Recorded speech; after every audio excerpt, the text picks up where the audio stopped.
Muy buenos días, estamos en la tercera edición, tercer capítulo de este proceso de la sala con los profes. En este caso estamos con la profesora Claudia Yolima de Acosta, quien es directora del proyecto de proyección social Vidas y Vidas Férreas.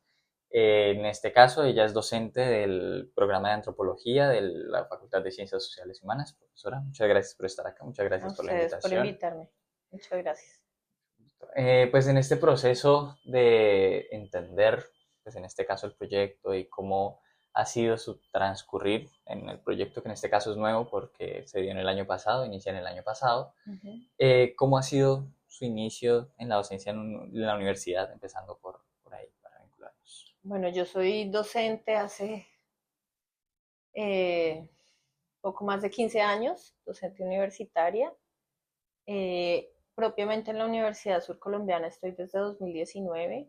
Mm, digamos que en términos del acercamiento a la proyección social había tenido un par de oportunidades en otra universidad en la cual laboré. Trabajamos sobre todo con padres de familia de instituciones de educación en zonas veredales. Mm, pero pues digamos que aquí había tenido ya algunas experiencias en proyección social con proyectos dentro de la Facultad de Educación antes de vincularme al programa de antropología, trabajando eh, con víctimas y firmantes de los acuerdos de paz, haciendo acompañamiento a proyectos productivos y pues más en esa opción de aprender de acompañar a las comunidades. Entonces, digamos, ya tenía como ese conocimiento, no coordinando, es la primera vez que coordino, era coejecutora, esta es mi primera ocasión coordinando un proyecto ya desde el programa de antropología. Ahora, ¿cuál es ese motivo con el que usted dice quiero, o sea, armar mi propio, pues dirigir mi propio proyecto? Bueno, nosotros, digamos que aquí hay un aprendizaje continuo, que es el trabajar en equipo. Pues yo no estoy sola en el proyecto, eh, y en las iniciativas que hemos tenido junto al grupo Insurgentes y junto al grupo IPES, pues ha privado entre varios de los compañeros siempre la inquietud por investigar de una forma diferente, es decir, investigar para transformar la realidad. Y por ese motivo, digamos, no empezamos con proyectos de investigación que para algunos pues son, digamos, hay como una visión jerárquica, como si la investigación fuera superior a la proyección social. Nosotros partimos en un sentido contrario, desde la proyección social, para poder acercarnos a la comunidad, para acompañar y entender cuáles son las necesidades y desde esas necesidades cómo nosotros podemos aportar como universidad, como sujetos, incluso como familia. Entonces, en ese sentido, pues, esta ha sido una apuesta, digamos que el hecho de partir de la proyección social nos permite buscar una forma de investigar mucho más pertinente y más, digamos, socialmente transformadora. Y esa es una iniciativa pues, que hemos tenido tanto en este proyecto como en proyectos anteriores, en los cuales pues, ha habido como en ese proceso de acompañar a la comunidad, ha habido pues como transformaciones e incluso nuevos proyectos que van acompañando a esas necesidades que la misma gente dice, bueno, eh, esto de aquí es urgente para nosotros, ¿cierto? Entonces, esa ha sido como una perspectiva de trabajo conjunto y que además, diferente a la idea de que la universidad solamente da hacia afuera, también es una forma de recibir y de aprender. En relación, pues, viéndolo ya de forma más personal, ¿cuáles considera que han sido esos resultados en términos de transformación, cambios e incidencia que han tenido en el proyecto hasta el momento? Bueno, en este proyecto en particular, es nuestro, digamos, es una primera fase, ¿no? Todavía no podemos, digamos, comentar sobre grandes transformaciones. Pero hay uno que me parece muy bonito, muy interesante, y es que como nosotros hablamos principalmente de las vidas más que de las vías férreas, y hemos intentado acercarnos a un proceso de construcción social de la memoria. Pues uno de los alcances que hemos tenido es que muchos de los viejos que vivían en la época en que funcionaba el ferrocarril, pues vuelven a recordar, a animarse, a comentar sus historias, y a partir de esas historias empezamos a aproximarnos a otros campos, a la historia regional, a entender las dinámicas económicas, pero sobre todo a ver cómo hay diferentes formas de apropiación del patrimonio. Incluso me parece muy interesante porque pues yo no, digamos, no llevo mucho tiempo trabajando con el tema de patrimonio, y mi interés sobre todo era partir desde las memorias y desde la gente. Y lo que hemos empezado a ver es que lo que entendíamos como unas infraestructuras de estaciones en realidad es todo un complejo. Es un complejo de paradas, no solo de estaciones, de infraestructuras, de historias, incluso de actividades y de conexiones que empiezan a activarse. La gente empieza a narrarnos con mucho interés, y a construir un poco su historia de vida, ¿sí? Sí. Y en ese sentido, pues también se animan y dicen, bueno, ¿y qué va a pasar si esto se reactiva, ¿no? Pues está como la expectativa que había estado un poco muerta, sobre la reactivación de las vías férreas. En ese proceso de entender la reactivación es algo más relacionado a, puede ser a cómo se piensan los estudiantes, perdón, estudiantes no, cómo se piensan los pobladores que va de nuevo a surgir esa transformación que se veía en los años 30 más o menos, que era cuando estaba en el proceso de reactivación de las vías ferroviarias, que se mencionaba pues en el proyecto se mencionaba el hecho de que es reconocida por todo lo que conlleva y por todo su contexto y por todo su punto de llegada de mercancías, de cómo proyectaba, cómo se mejoraba la economía del país, cómo hacía que mucha gente en el país llegara a fluir, y por eso era importante este proceso de reconocimiento. Entonces es pensarse ahora desde el reconocimiento de estas anteriores historias, desde todo el contexto, pensarnos un futuro de esta reactivación o más al reconocimiento de... Nosotros digamos, ahí partimos de un nivel de conciencia que es el alcance. Nuestra labor ahorita está enfocada en las memorias y en las formas de apropiación de esas estructuras y de estas, historias, ¿sí? Indudablemente surge entre la gente, esto es algo pues que, digamos, nosotros también tenemos que buscar, eh, coherencia y pertinencia en los proyectos, ¿cierto? Dentro del actual plan de desarrollo, pues está mirando hacia la reactivación, sí, de las vías férreas, pero pues este no es un trayecto que sea prioritario.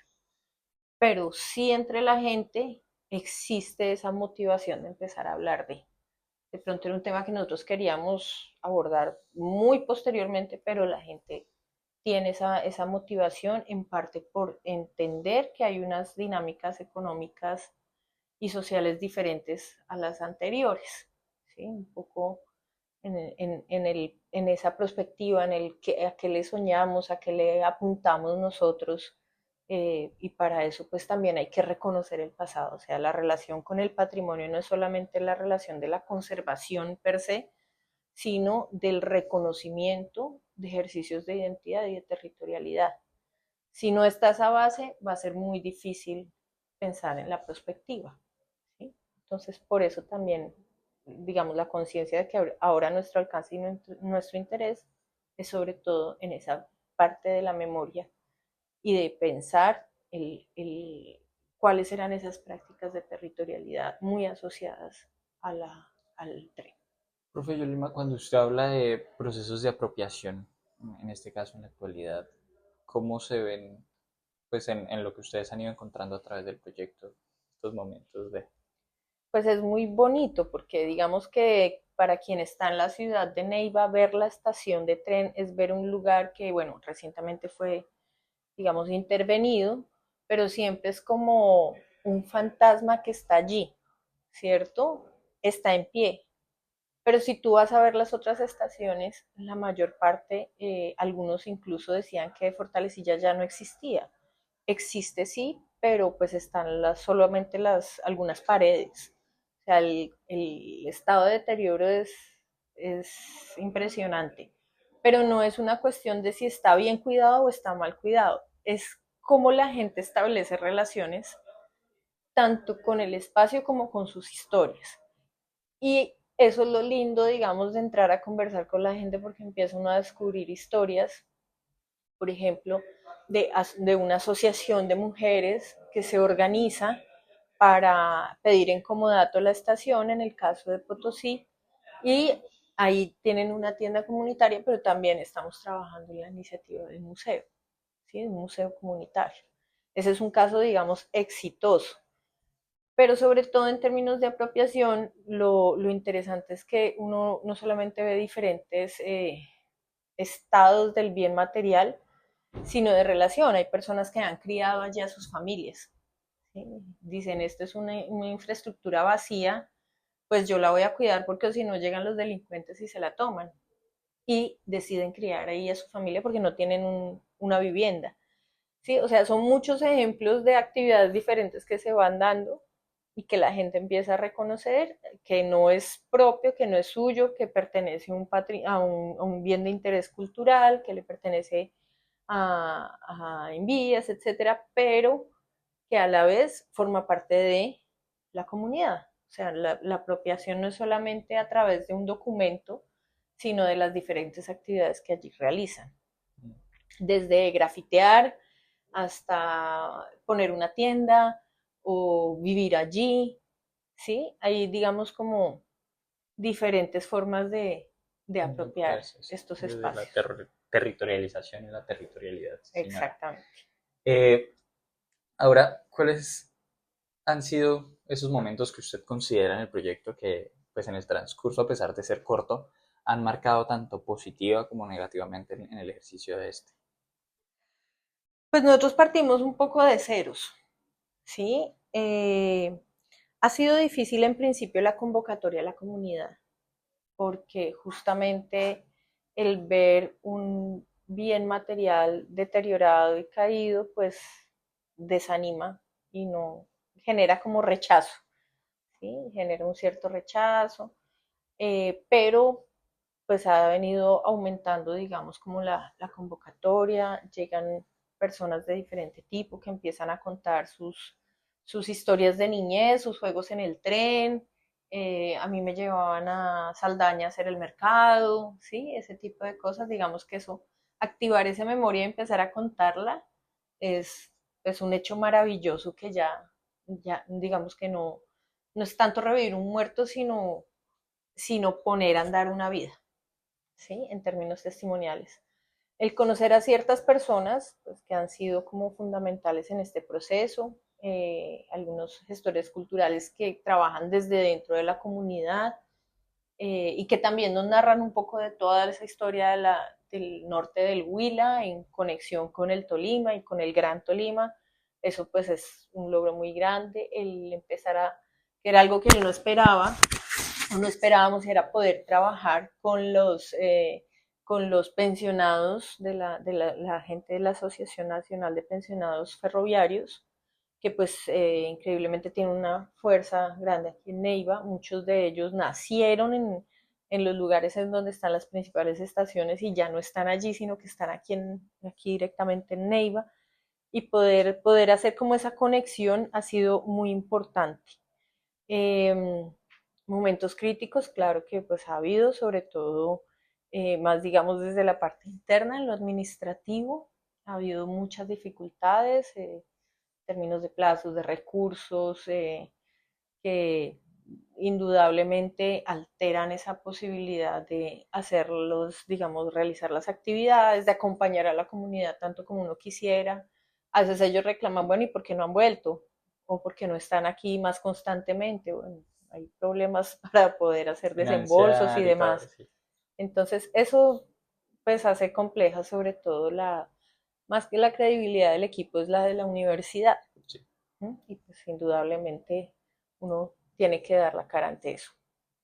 Sí, son diferentes problemas y procesos burocráticos que al final pues terminan atrasando todo porque algo que se han venido trabajando en las entrevistas es el hecho de que los tiempos de la universidad no suelen ir con los tiempos de las comunidades que se trabajan en los Ujú. proyectos. Entonces, pues claro, eso genera una dificultad muy grande porque se presentan esos plazos de tiempo en el que salimos a finales de noviembre y se vuelve a retomar el proyecto en febrero, marzo, y ya de un espacio de tiempo que probablemente pudo enriquecer el proceso, pero que no se dio por lo mismo de los problemas burocráticos.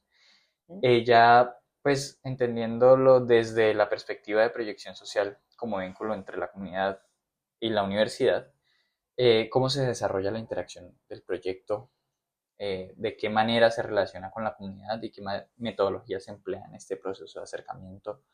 Más, pues más allá no, sino entendiendo pues que ya se habló de los procesos de entrevistas y de conocimiento, pero más allá de ese acercamiento hay otras formas de interacción.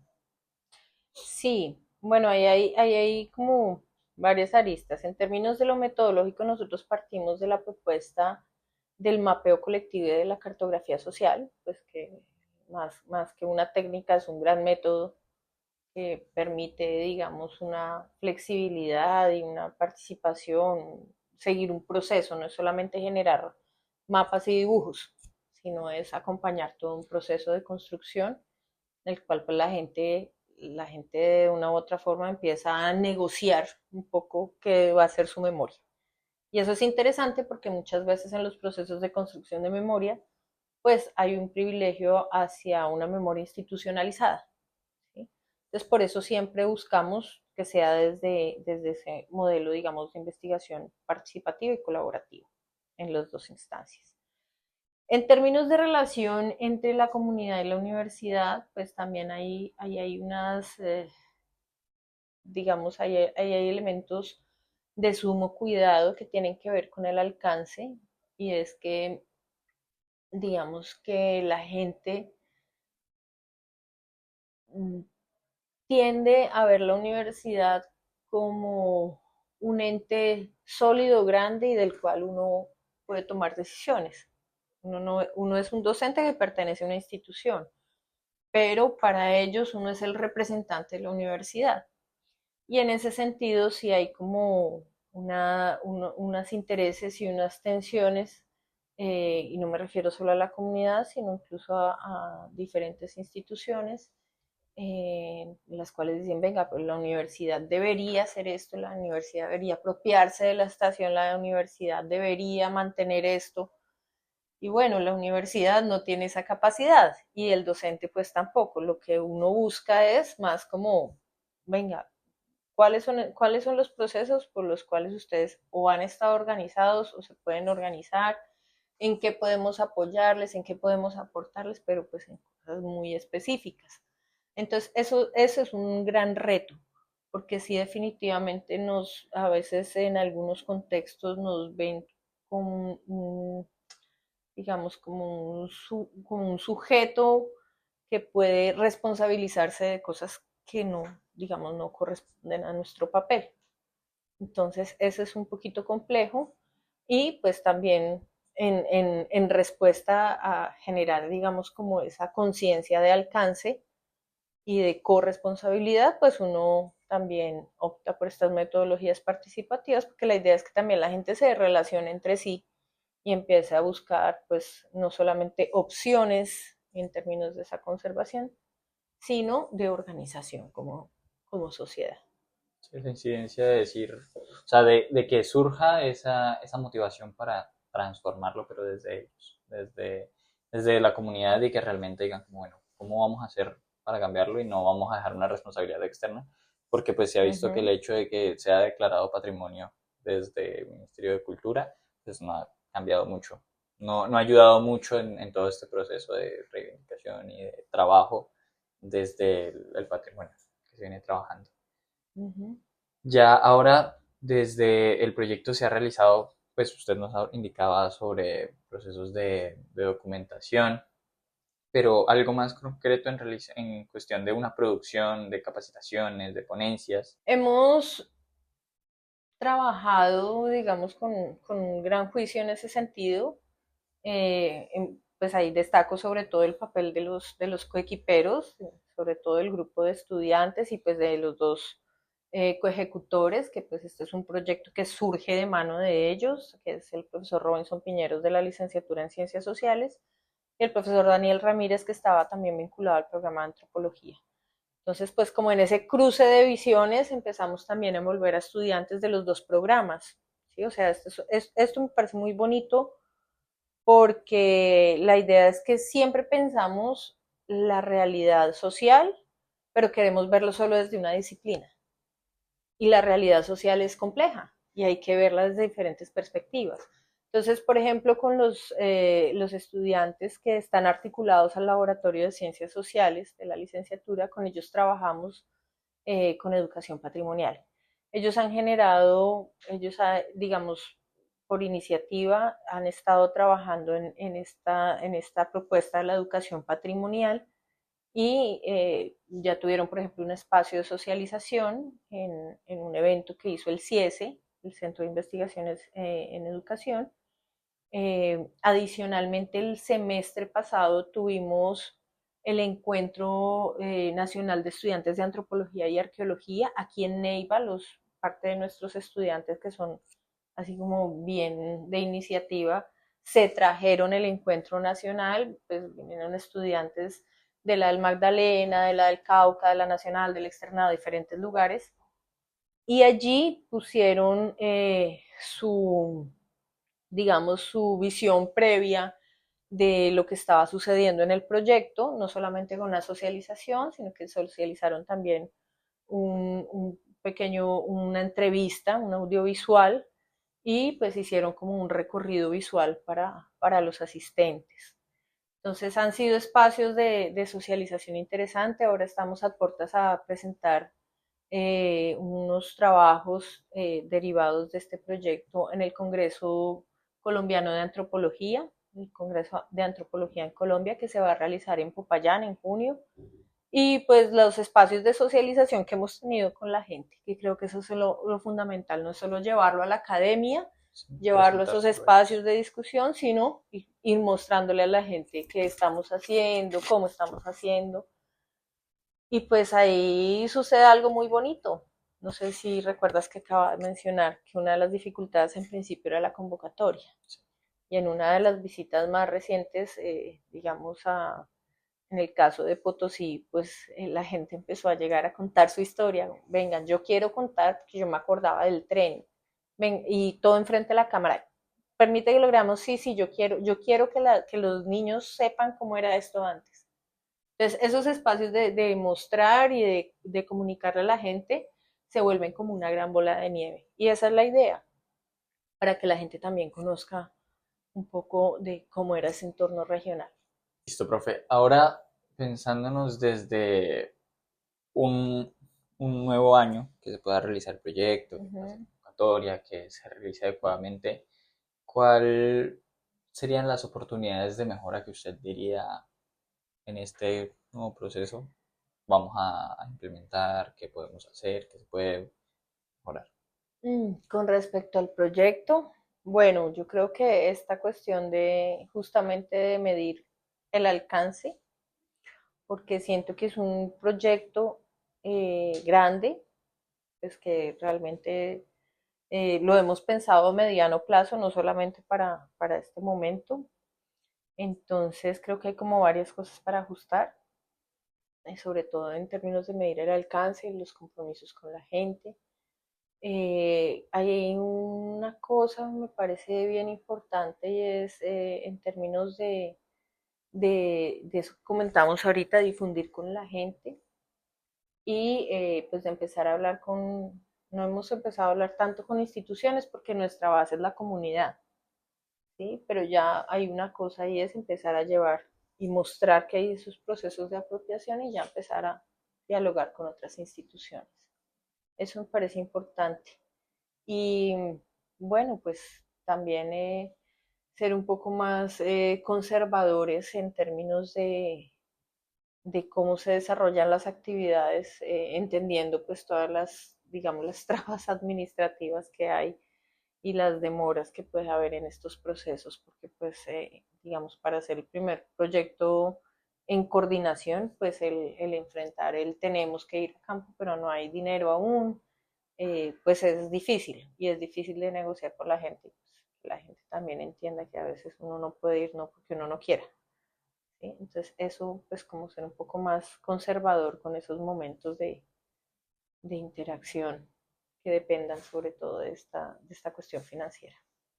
Claro, se corre el riesgo de que pues pase, y pues que nos mencionaba hace poco, el hecho de que la comunidad sienta que solo van a sacar la información y se Ujú. van, que es lo que pues desde el trabajo que nosotros venimos realizando, pues se ha ido evidenciando que muchas comunidades se quejan de eso, Sí. de es que vienen, lo dicen así, nos manosean y se van.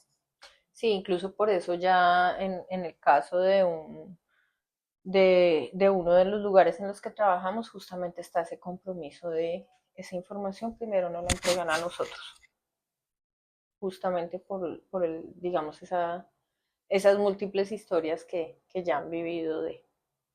Entonces, mantener la regularidad, sobre todo en la comunicación, en el acompañamiento, creo que ese es uno de los retos. Señora. Ahora, desde el proyecto, ¿cómo ha aportado este a su vida tanto profesional como personal? Uf, para mí es una, pues es decir, venir trabajando con metodologías participativas no es nuevo, veníamos trabajando más con población rural, aquí ya, digamos, en términos de aportes, yo voy a decir una cosa que pues, desde el punto de vista de mi oficio, yo soy antropóloga y geógrafa, una cosa es que yo nunca había tenido que trabajar con población de adultos mayores y aquí hay un significativo número de adultos mayores, tanto de pensionados como de personas que viven allí, que cuentan sus historias. Y es una forma muy diferente de trabajar. También eso ha sido un reto y un aprendizaje. Incluso lo conversamos mucho con los estudiantes, ¿sí? Pues porque es algo que le genera unos retos, pero también un disfrute, es una forma muy diferente de trabajar. Y, y bueno, empezar a trabajar desde otra perspectiva el tema del patrimonio, pues digamos que siempre se ve como un tema que abarca mucho, pero a la vez abarca nada, pero verlo de forma crítica, sobre todo en entender ese jalonamiento de declarar desde arriba, desde el Estado, un bien como de interés cultural, es muy diferente a una comunidad que se apropia de él y lo reivindica como. Entonces empezar a ver esas, digamos, esas tensiones para mí ha sido un reto en términos de debate, de abrirse a otras, digamos, lecturas.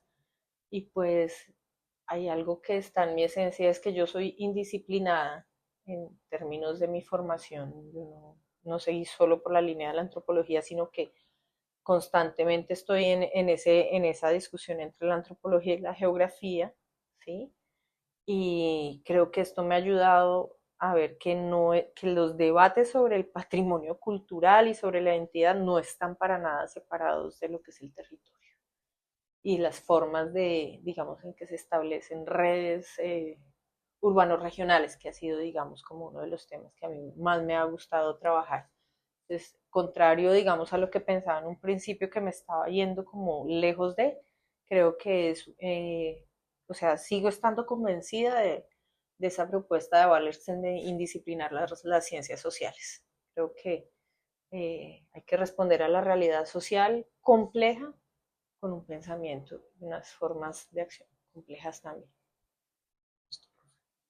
Ahora, ya para terminar, eh, ¿cómo, cómo, cómo realmente llegar a comprender, pues, de mejor manera este proceso, entendiendo, pues, estas dificultades, entendiendo, pues, en ese proceso de conversación, ¿cuál diría usted que es, además del hecho de indisciplinar la investigación, el proceso de investigación, pues, cómo entenderlo desde, o sea, cómo es ese conflicto?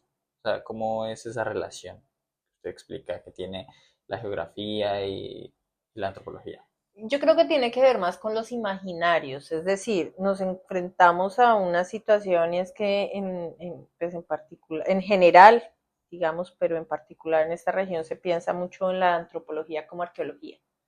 ¿Sí? Antropólogo, mira, conozco unas piedritas allí, ¿quieres venir a verlas? Más o menos, es así la cosa. Y se piensa también en esos imaginarios que la geografía solamente es la geografía física y lo que uno está viendo son procesos sociales y socioculturales. Y pues digamos que a uno le enseñan a leer mucha teoría, pero una cosa es leer la teoría y otra cosa es empezar a acompañarla con la realidad. Entonces, más que lo que yo veía inicialmente como una separación, una tensión, muy de mano, digamos, uno puede venir con una agenda propia de investigación, ¿cierto? Pero el programa, la universidad, el contexto le va demandando algunas otras cosas. Y lo que empiezo a ver es que empiezan a haber conexiones.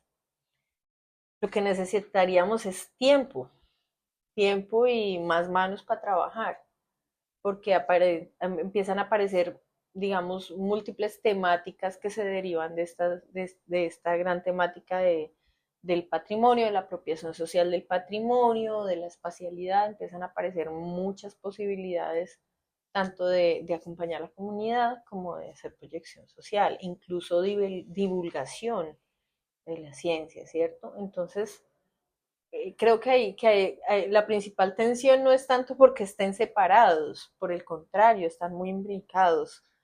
La dificultad es tener el tiempo para hacer tanto que uno quisiera hacer y que realmente nuestras agendas no nos lo permiten. Entonces, eso ha sido todo en este tercer capítulo de la Sala de los Profes. Agradecerle por su tiempo, por sus palabras, por las enseñanzas que viene a transmitirnos, por decidir compartir todo este proceso tan chévere, tan bonito que está desarrollando desde el proyecto. Muchísimas Bueno, gracias. muchísimas gracias.